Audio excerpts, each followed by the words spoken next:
Mi nombre es Lastenia Socha Castañeda, yo soy de Chía, Cundinamarca, vereda Cerca de Piedra, sector Lavadero, resguardo indígena. Hija de Efraín Socha Reyes y Lastenia Castañeda de Socha. Mi abuelito se llamaba Manuel María Socha Cifuentes, mi bisabuelo se llamaba Ventura Socha y mi abuelita Carlina Reyes. Mi bisabuela era Pilar Reyes, Pilar Mirque. O sea, toda la vida he nacido y he vivido aquí en este sector. Nunca he tratado de emigrar. Yo quiero mucho mi pueblo, mi terruño. Y pues uno viaja porque quiere conocer, quiere experimentar, estudiar, progresar y adquirir conocimientos, que es lo importante. Yo nací, yo creo que hace más de 50 años. Creo no más de 50. Dijo, tengo más de 50, menos de 60. Y pues tengo un conocimiento aproximado de uso de razón, unos 51, 52 años. Entonces, esto era un paraíso, era muy bonito, aquí no había cercas, aquí no había restricciones para uno subir, bajar, caminar, íbamos por la leña, todo era comunitario. Había una parte allá que se llamaba el llano, que es donde vive Laureano Reyes, y esa parte, eso era el llano, nosotros lo llamábamos porque era un pedazo verde y ahí era donde llevábamos las vacas, donde las chivas las pastoreábamos. Subíamos allá al Picacho, que se le decía el Picacho, que es el pico de águila, nosotros subíamos por la leña. Mi mamá era una de las que ella cortaba los eucaliptos que iban naciendo, las acacias, entonces las cortábamos y las dejamos para el otro día o a los 8 días subir y bajar esa leña. El día normal de mi niñez, nosotros nos levantábamos a las 5 de la mañana, 4:30, 5, íbamos a las colonias a recoger el agua. Si íbamos después, ya no había agua, porque de ese sector se alimentaba de ahí. O a veces subíamos ahí al río de Laureano Reyes, ahí había unos pozos, también bajábamos y cogíamos el agua ahí. Y los amargosos, que eran más arriba al lado del lote de los Martínez, ese era para las vacas, para los animales y para lavar. Pero el agua de comer era del lado del Laureano y de las colonias, allá íbamos a recoger el agua.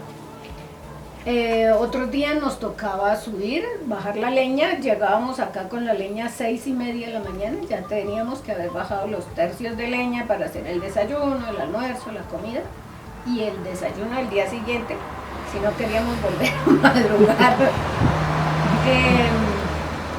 Nosotros en la casa somos 7 mujeres y 3 hombres, somos 10. Entonces cada una como que ejercía un rol en la casa. Entonces, por ejemplo, mi hermana Inés, ella le gustaba mucho y además le ayudaba a mi mamá porque ella tejía. Ella hacía los que llaman los tapices. Entonces, ella tejía, cosía y con eso ella le ayudaba a mi mamá. Mi hermana Gladys, ella trabajaba en el pueblo, en los almacenes, ella estudiaba. Nosotros con mi hermana Marina estudiamos en la jornada de la tarde. Entonces nos turnábamos, por la mañana unas hacían un oficio, por la tarde o las otras hacían el oficio. Tocaba subir las vacas hasta arriba, un lote que tenemos de mi abuelo que llamaba La Hondonada. Allá llevamos las vacas y había una parte que es un socavón. Uno entra a esa partecita y le da como miedo, porque era donde bajaba alguna vez una quebrada gigante y hay una roca y está la montaña. Y en toda la mitad mi mamá sembraba arracacha, cubios, lascivias, las chuguas, arberja, frijol. Ella en ese pedazo sembraba. Mi papá cultivaba en la parte de acá la papa, que era en ese entonces la puracé, unas papas gigantescas. Y a veces decía mi papá, tocó echar a bote los bultos porque no había forma. Y entonces echaban los bultos ahí en los amargosos, hasta ahí llegaba y ahí ya con la burra bajábamos la papa. pero siempre se cultivó, subíamos las vacas hasta allá. La mediodía, antes de irnos al colegio, bajábamos las vacas, las dejábamos en el llano, que ya mi mamá o la que estaba en la tarde podía llegar a asegurar las vacas. Nosotros vivíamos en la casa que nosotros le decíamos la casa de mi abuelo. Esa casa la gente le tenía miedo. ¿Por qué razón? Porque la casa, como el camino quedaba un poquito más alta, la casa quedaba al fondo como en un hueco, entre comillas. Y era la casa de adobe más grande que había en todo este camino. Una casa gigante. Y pues tan grande era la sala que nosotros hacíamos columpios en la sala. Y el frente había un nogal, había un árbol de frijol baluy que llamaban, o el chachafruto, había un árbol de cereza gigante y caña brava. Todo el frente era en caña brava. Entonces, claro, uno subía la escalerita o algo y se veía pues como que la gente se asustaba. Esa era como la parte de la casa. Y la gente, mi mamá hacía algo que ya nadie, pues, porque la tecnología y todo ya ahora se hace en malla. Antes mi mamá hacía algo que se llama la cuta. Eso es palabra muisca y era de los ancestros, la famosa cuta. Entonces, la caña de maíz, mi mamá la cortaba, la más gruesa, nos ponía, y cortaba la caña y la iba amarrando, la tejía, y con eso se hacía como una pared, y la encerraba así, que con eso se hacía el baño, en la cuta, y le ponía la teja de zinc. Entonces ella ponía 4 palos grandes, y él ponía las paredes en la cuta y encima la teja. Ese era el baño de esa época. Y luego hacía como un cerco así, y a ella le gustaba poner las bancas, unas butacas, y esa era la sala de cuando llegaba la visita. Porque pues la sala dentro del comedor y eso era en adobe y eran unas vigas re gigantes, una casa bonita la casa, era la de mi abuelo. Y por eso esa quedaba aquí, en toda la subidita. Y de ahí pues las vacas y las chivas, teníamos marranos, teníamos gallinas, teníamos lo que sí casi nunca tuvimos fue conejos. De vez en cuando, pero eso más era como de adorno en ese entonces. Pero siempre fueron vacas. Y cultivo de mazorca, habas, frijoles. En ese entonces se sembraba el trigo y la cebada. Había este potrero acá que es el Edén, que ahora es Calamarí. Se cultivaba la cebada, el trigo, allá donde los Correa. Entonces venía la máquina que llamaban la combinada, porque trillaba y sacaba de una vez los bultos, desgranaba y salía, entonces era la combinada. Entonces mi papá aprovechaba y segaba la cebada, o a veces la máquina iba y cortaba, pero cuando no, entonces tocaba segar la cebada, se hacían los bultos así y esperar que viniera la máquina para trillarla y sacarla. Se hacían los montones de tamo, que eso después se regaba otra vez en el potrero y servía de abono. Eso era lo que se hacía, y se hacían los montoncitos. Cuando ya empezaron a decir Jorge Sánchez que esto se podía cambiar, que podía, eso fue por allá en el 86 que se hizo, creo que el primer censo, porque Jorge Sánchez dijo que aquí había un asentamiento muisca, que se podía hacer, que esto ya no era de comuneros, sino que era de indígenas, y que miraran a reconstruir la historia. Y así pasó el tiempo y se hizo el primer censo, que fue cuando hablaron con un señor Correa, que fue el que hizo el libro de muiscas del siglo XXI. Yo tengo ese libro, que es uno negro, muiscas del siglo XXI. Ahí hicieron un censo de las familias, y, entre comillas, pues aquí nunca se ha utilizado los famosos clanes, pero ahí hicieron, por ejemplo, los Cifuentes. Entonces, fulano o Efraín Socha Reyes tiene 10 hijos, que en ese escribieron 7 mujeres, 3 hombres, casado con fulana no comunera. Fulano casada con no comunero. ¿Sí? En ese entonces se le decía no comunero, que fue cuando empezamos. Como ya había vía ya, como ya la cosa se estaba poniendo pesada en la parte de abajo, ya se empezó la parte de Pueblo Nuevo, esa parte de allá comenzó con el nombre de San Jorge. ¿Sí sabía? Porque Jorge Sánchez fue de los primeros que comenzó a que la gente construyera allá, entonces se llamaba el barrio San Jorge, o el sector San Jorge, no barrio, sector San Jorge. Y luego ya como aumentó, ya se hizo la subida a la Valvanera, pues empezaron a hacerla como un poquito más amplia, ya la gente subía por ahí a peregrinar, entonces que la tienda, pues ya se llamó Pueblo Nuevo. Pueblo Nuevo. Y pues como tenía la facilidad de alcantarillado, que eso lo hizo creo que con Marina Cojo, Pedro Socha, cuando empezaron a hacer la adecuación de todo eso, de la luz, subir el agua, el alcantarillado, entonces esa parte que se llamó Pueblo Nuevo. La parte de allá de la Placa Huella era de las menos pobladas y todavía sigue siendo de las menos pobladas por la falta de alcantarillado, pero veo que ya en este momento, a hoy, está ya súper poblado, ¿cierto? Ya casi que no hay y falta el alcantarillado en ese sector.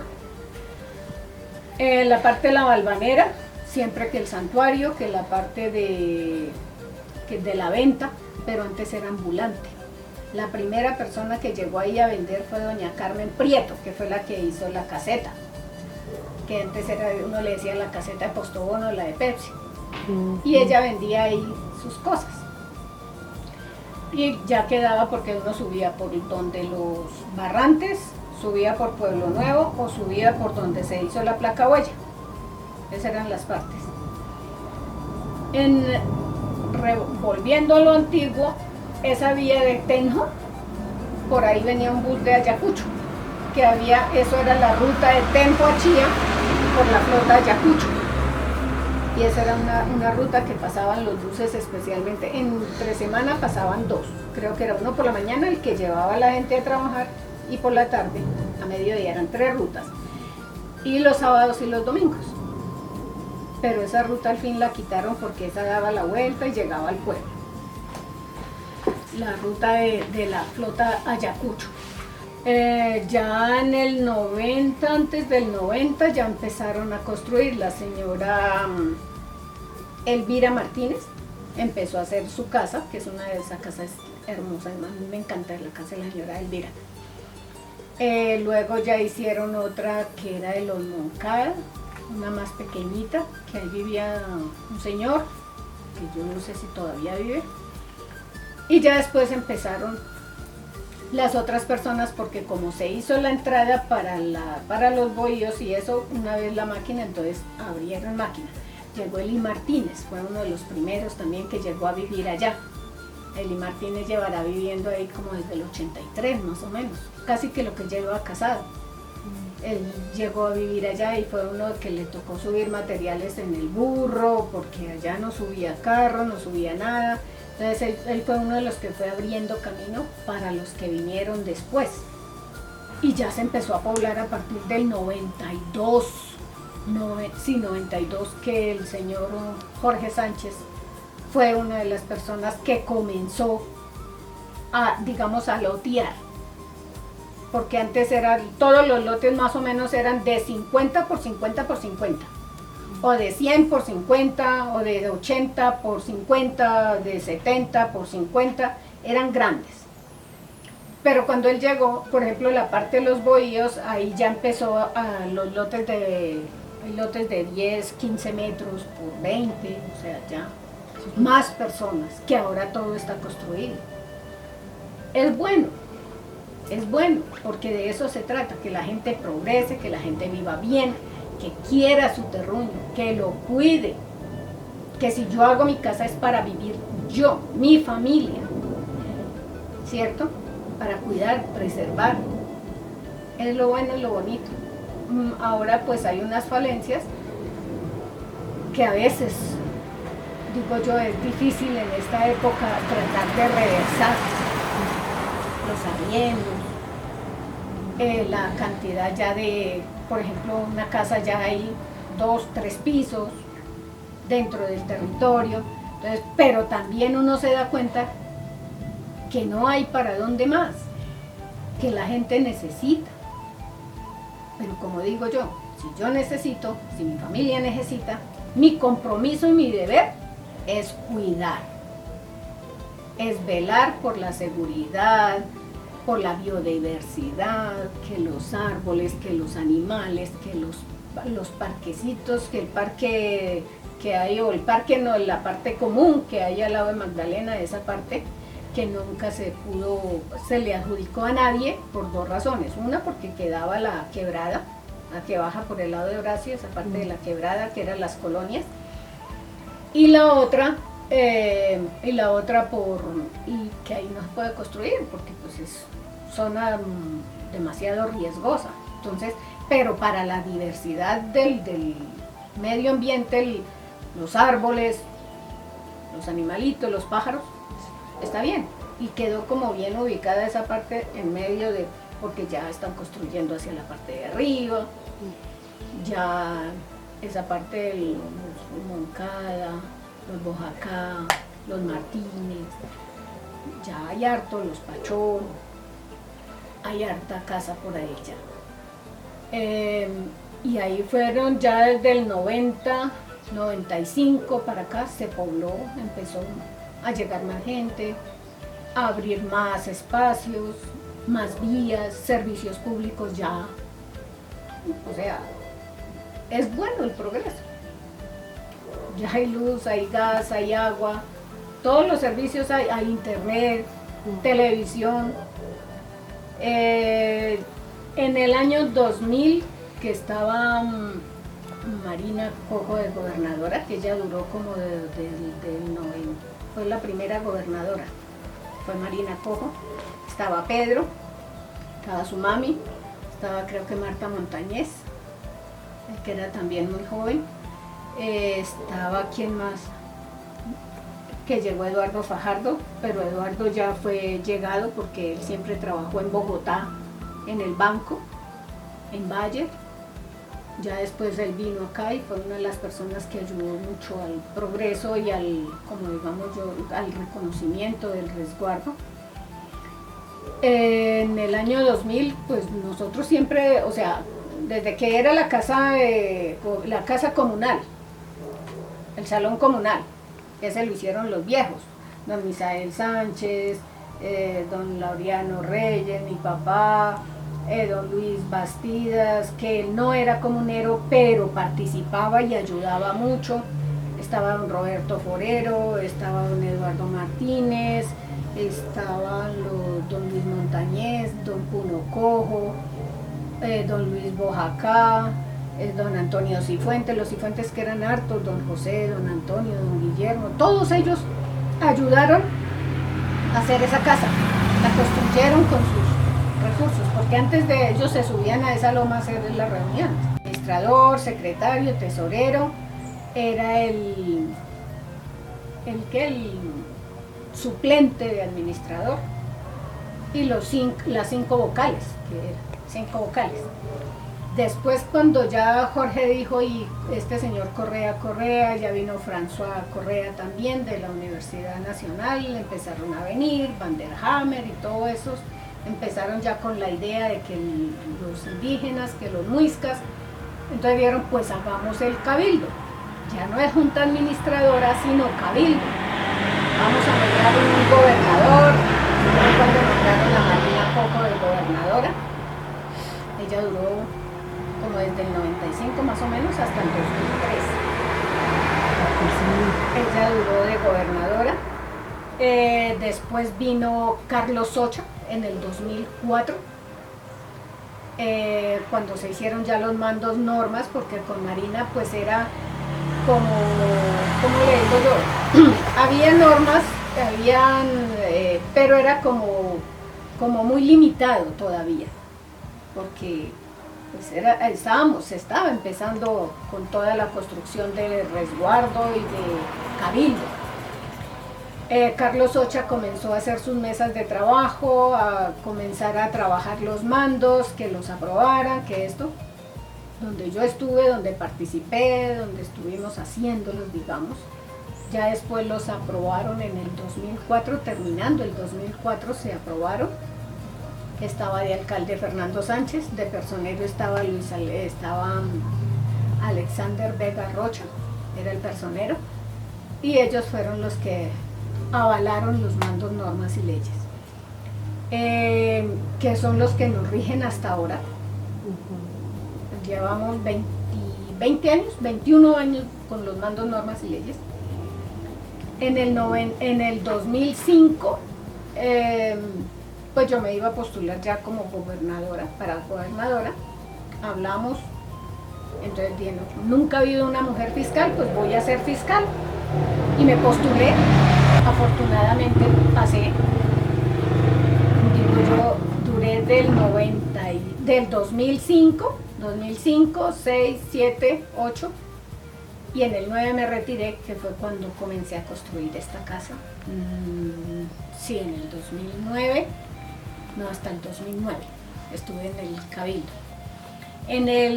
Ahí fue ya cuando, por cosas de la vida, dice uno, jamás pensé venir a vivir en el resguardo, pero la vida le da a uno vueltas y vueltas y llegué acá.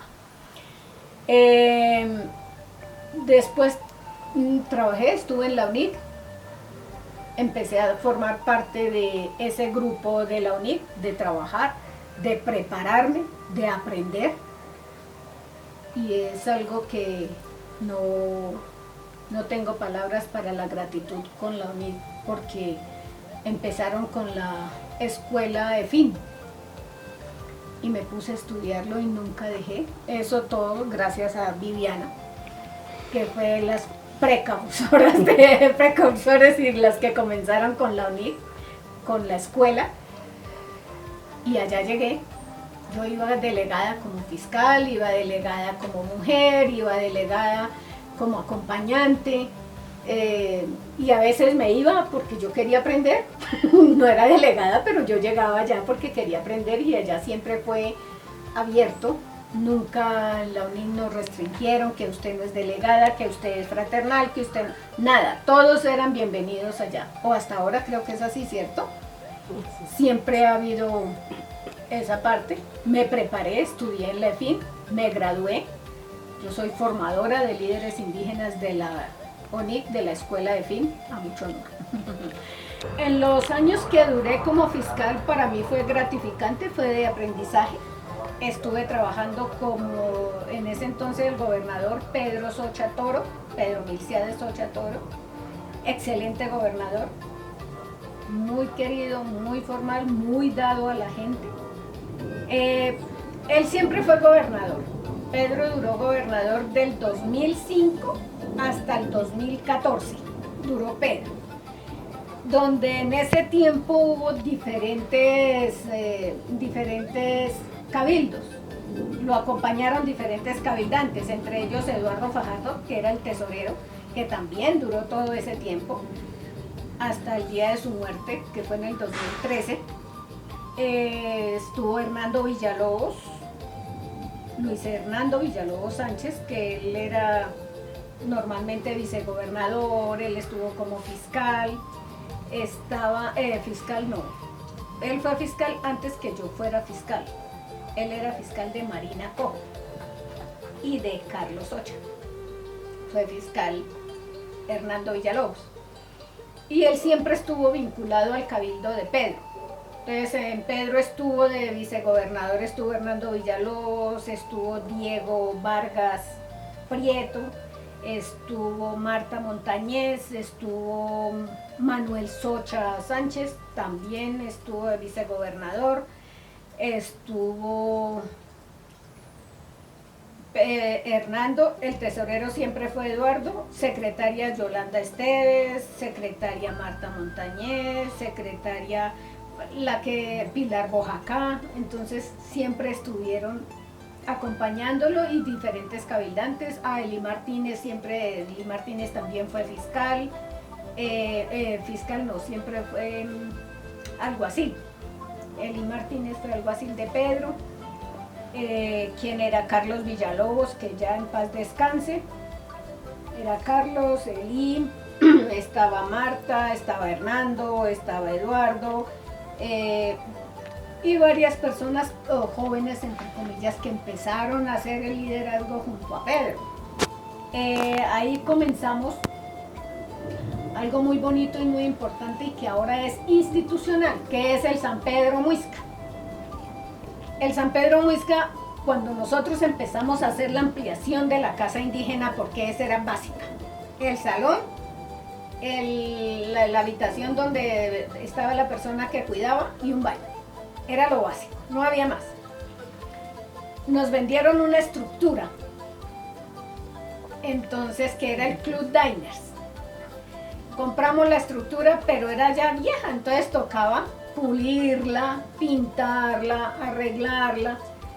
En ese trabajo estuve siempre como mujer, allá ayudando, yo hacía el almuerzo, yo les ayudaba, era la que llevaba, la que traía, la que hacía, pero siempre acompañando a Pedro en el cabildo, porque el objetivo era mejorar, progresar, ver que las demás instituciones vieran que nosotros también éramos autosuficientes y podíamos hacer las cosas y teníamos la voluntad para hacerlas. Eso lo comenzamos en el 2005.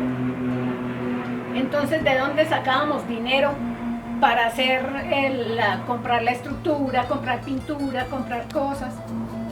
Entonces dijimos, no, hagamos una reunión. Yo le dije a Pedro, pues hagamos un bingo.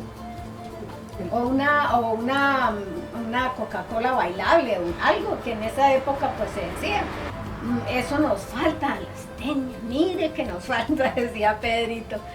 Entonces se hizo una reunión de cabildo y en esa reunión de cabildo estaba Ernesto Chávez, el esposo de Rita Socha. Estaba Manuel Socha, estaba Eduardo, estaba Hernando, estaba Pedro, estaba mi persona y estaba don Pacho Vargas o don Francisco Vargas. Entonces todos, ¿qué hacíamos? Había que hacer una actividad para sacar algo de ganancia para terminar o para comenzar a comprar ladrillos, los materiales. En ese entonces yo les dije, bueno, entonces hagamos un bingo bien grande, que la gente participe. Y se le ocurrió a Ernesto Chávez decir, pues hagamos un bingo muisca. Entonces le dije, no, pues entonces hagamos otra cosa, hagamos un San Pedro. Y Ernesto Chávez dijo, un San Pedro muisca. Un San Pedro muisca hagamos. Entonces, pues a nosotros nos causó gracia, pero quedó ahí en el tintero. Cuando se hizo la asamblea para decir que íbamos a hacer una actividad, que necesitábamos que la comunidad nos ayudara, que las boletas, que todo el cuento que viene de la parte logística para esos eventos, se paró don Pacho y le tumbó la idea, entre comillas, a Ernesto Chávez y llegó y dijo, ¡un San Pedro muisca! Y entonces por eso muchos dicen, la idea es de don Pacho. No, la idea salió en la reunión de cabildo de todos a ver qué hacíamos. Y se hizo el San Pedro Muisca. En el 2005 fue el primero. 2005. ¿Cómo fue la tarima? Cortamos eucaliptos, cortó Eduardo Fajardo, él era un hombre muy decidido a todo. Cortó los eucaliptos, hicimos, y aquí en Calamarí empezaban las construcciones. Y el señor Junca nos prestó las, ¿cómo se llama eso? Las estivas. Hicimos la tarima de 1,5 metros, dijo Eduardo, por si de pronto se nos cae alguien, el golpe no sea muy duro. Entonces lo hicimos, eso fue fantástico. De verdad que fueron fantásticos los 3 primeros San Pedro Muiscas, fueron fantásticos. En esa época sí había la vara para agarrar el marrano. La vara engrasada, el marrano, el gallo, ¿se acuerda que era un pollo? Un pollo, y no, eso era, el pollo era de juguete porque no podíamos colgar el gallo, entonces era de juguete. Empezamos con los juegos, cuáles eran los juegos, ahí empezamos nosotros a pensar cómo eran los juegos de nosotros, el cucunubá, que el tejo, que la rana. Bueno, en ese entonces no era la rana, sino tenía otro nombre, y comenzamos la carrera de bicicletas. Ya no se le llamaba la carrera a la tierra, y esos son nombres que han venido progresando, sino era una carrera de atletismo de las personas mayores que los jóvenes, la carrera de las bicicletas panaderas, en otros pues la carrera de burros, pero la verdad no salieron como 3 burros, que no había más en el territorio, entonces dijimos así. Se hizo el San Pedro en vivo, de donde Magdalena venían disfrazados, el esposo de Noemí, y ellos se disfrazaron del San Pedro. Eso fue la locura y fue muy bonito, pero mucho. Recogimos fondos y comenzamos la construcción de la nueva casa indígena, que es lo que ahora está. Ahí están las fotos, ahí tenemos todo. En el plan de vida sale parte de toda esa historia, de las fotografías. Cuando empezamos llevamos al sacerdote, hicimos la misa, mandamos bendecir la casa. Mejor dicho, nosotros lo que nos proponíamos con Pedro, lo hacíamos. En el 2006 ya comenzó, porque ya Vivianita, que la uní, porque su merced comenzó como en el 2004, ¿cierto? Como en el 2004, entonces ya en el 2005 ella pues fue, aprendió, nos dijo que en las otras comunidades ya comenzamos a articular con Cota, con Sesquilé y Chía. Pero antes de todo ese coso, cuando estaba Marina de gobernadora, ellos ya habían hecho encuentros con Suba, Cota, Bosa y Sesquilé, que eran las 5 comunidades, que fue cuando se hizo el famoso Cabildo Mayor Muisca, que nunca progresó por diferentes cosas, pero nunca se llevó a cabo como tal. Ya después Pedro empezó, bueno, vamos a Sesquilé, allá estaban los mamanché, ya nos empezamos a articular con la parte espiritual, aunque en el 2003 se comenzó a construir el primer bohío, en el 2003. Llegando cuando estaba Carlos, lo terminaron en el 2004 y ellos lo inauguraron. Eso fue muy bonito, fue espectacular. Ahí se hicieron varias reuniones con diferentes grupos étnicos, vinieron de México, vinieron de Estados Unidos. Eso fue la locura, porque como que avivó y empezó a salir el espíritu de verdad. Yo soy indígena, yo soy muisca, hay que apropiarnos de esto, hay que hacerlo. Y eso es gomoso, porque ya uno no quiere salir sino estar ahí, ver que progresa, ver que aprende, conocer otras culturas. Y yo ya comencé a salir, siempre liderando la parte de las mujeres. Cuando las veces que me han dado la oportunidad de ser fiscal, siempre he estado velando por las mujeres, porque nosotros tenemos en cuenta tantas cosas, la parte material, tenemos en cuenta el cómo vivir, que el agua, que la luz, que las vías, que esto, pero a veces no miramos el verdadero sentir de las personas, especialmente de las mujeres. Y las mujeres indígenas en el país están supremamente minimizadas por todo. Nos da miedo hablar, nos da miedo decir, y el día que hacemos, el día que hablamos, nos sancionan, nos castigan en la casa, el marido nos reprime, los hijos, o sea, hay una cantidad de cosas que empiezan. Por eso ser líder y ser mujer y ser indígena tiene un costo alto, tiene un verdadero costo. Por eso ahora yo veo la juventud, veo las otras generaciones, las que van emergiendo, y yo digo, qué bonito que hay mujeres de 25, de 20, de 22 años que ya son profesionales, que ya tienen una carrera, que tienen su parte de conocimiento académico casi definido, son abogados, son ingenieros. En esa época, ¿qué había? Eso, el doctor que llegaba, eso era el doctor, y eso ya no se metía nada. Ahora tenemos ingenieros, arquitectos, odontólogos, de todas las profesiones hay dentro del territorio, dentro de toda la comunidad, porque a la hora de la verdad no solamente somos los que estamos dentro del territorio viviendo, sino que en la parte de abajo, en la parte del municipio como tal, y regados por todo el mundo, hay eminencias, personas que son muy capaces de mucho conocimiento, que nos gustaría que todos abreviáramos para hacer algo bonito, organizarnos mejor, pero pues no sé hasta qué punto en este momento se está tratando de hacer y de llevarle a los niños, a las nuevas generaciones, hacerlos querer, hacerlos saber, hacerlos aprender que ser indígena no es darnos vergüenza, no es vivir mal, no es sentirnos acomplejados, no, al contrario. Tenemos que decir, nosotros somos los pueblos originarios, los pueblos raizales, los que comenzamos, los que hicimos toda esta sociedad que hay ahora.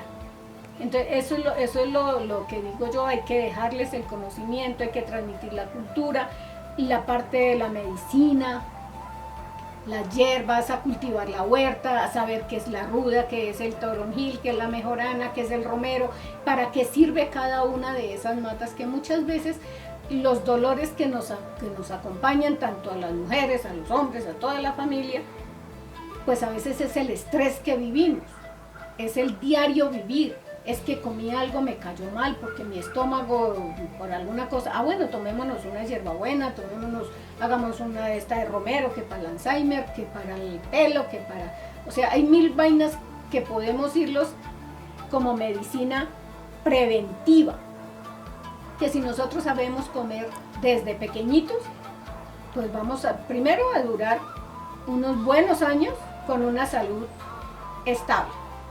No nos vamos a deteriorar tanto cuando estemos viejos. Y ya uno decir en esta época de llegar a los 70, 80, eso es un privilegio. Porque antes la mayoría de personas de abuelos eran de 80, 90, 70. Ahora hay que ver también por la forma de comer. En cuanto a la espiritualidad, pues también hemos venido aprendiendo, porque todo ha sido aprendizaje. Todo ha sido abreviado de las otras culturas, de las otras comunidades, de lo que se ha estudiado, de lo que se ha podido rescatar, ¿cierto? En la parte espiritual. Tenemos a Eugenia Riero, que es una mujer impresionante en la parte espiritual, es muy bonita. Ella, desde que estaba Carlos Mamanché, le dio su bastón de mando. Creo que la única mujer en el cabildo que tiene bastón de mando es Eugenia, y es una persona espiritualmente estable, que es la que tiene el bohío de las mujeres, la casa de la luna funcionando, donde uno va y confía y está dispuesto a transmitir, a abreviar la paz y la tranquilidad espiritual que debemos tener nosotros para funcionar. En cuanto a la parte de la biodiversidad, pues hay que ver, nosotros hicimos en el 21, hice la parte de la trazabilidad de la biodiversidad para el plan de vida.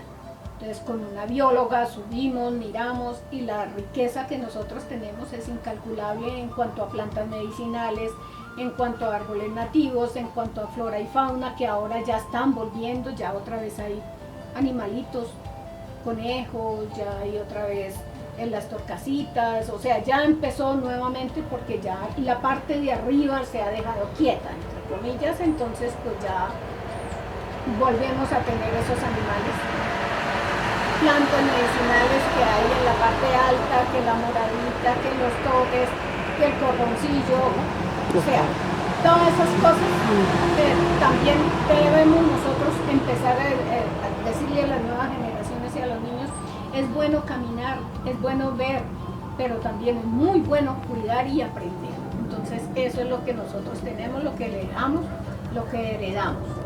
En el gobierno de Pedro se hicieron dos cosas importantísimas, que fue el reconocimiento como minoría étnica en octubre del 2006, y se hizo el reconocimiento como resguardo indígena en el 2013.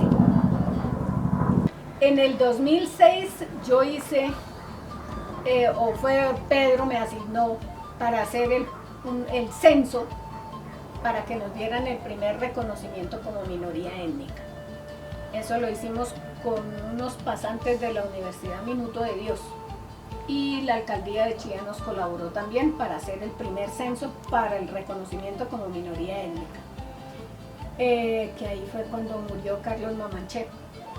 Eso fue como en julio del 2006 más o menos, no, 2007, para que nos dieran ese reconocimiento, y de ahí comenzamos los talleres. Por eso también es importante toda la gente que participó en los talleres de etnocultura y para la aprobación del resguardo indígena, que se hicieron en los diferentes sectores, se hacían a diferentes horas con diferentes personas, pero entre todos se construyó todos esos talleres etnoculturales para el reconocimiento del resguardo indígena. Los gobernadores que han habido después o sea, cuando se inicia la era del cabildo y empezar a buscar el reconocimiento como resguardo indígena, está Marina Cojo, aproximadamente del 95 al 2003. Estuvo Carlos Socha en el 2000, Carlos Eduardo Socha Rodríguez en el 2004, Pedro Milciades Socha Toro 2005, 6, 7, 8, 9, 10, 11, 12, 13 y 14. Fernando Sánchez Umbarila en el 15. Javier Guava Forero 2016. Luis Gabriel Montañez Garzón 2017. Horacio Garzón Moreno 2018, 19 y 20. Javier Ignacio Socha Cárdenas en el 21, Yesid Mauricio Quecán Vargas 22-23, Gina Carolina Socha Fajardo 24 y 25. Son los gobernadores que hasta ahora han estado. Cada uno ha aportado para bien, para evolucionar y para mejorar y para dejar en el futuro. Cada uno ha puesto, ha trabajado, ha estado. Cada uno, porque entre todos se ha construido lo que hoy somos y lo que hoy estamos. Esos son los gobernadores que han habido. Fiscales ha estado Hernando Villalobos, Fernando Sánchez Umbarila, Lastenia Socha, Marta Fajardo, Marta Montañez, Eli Martínez.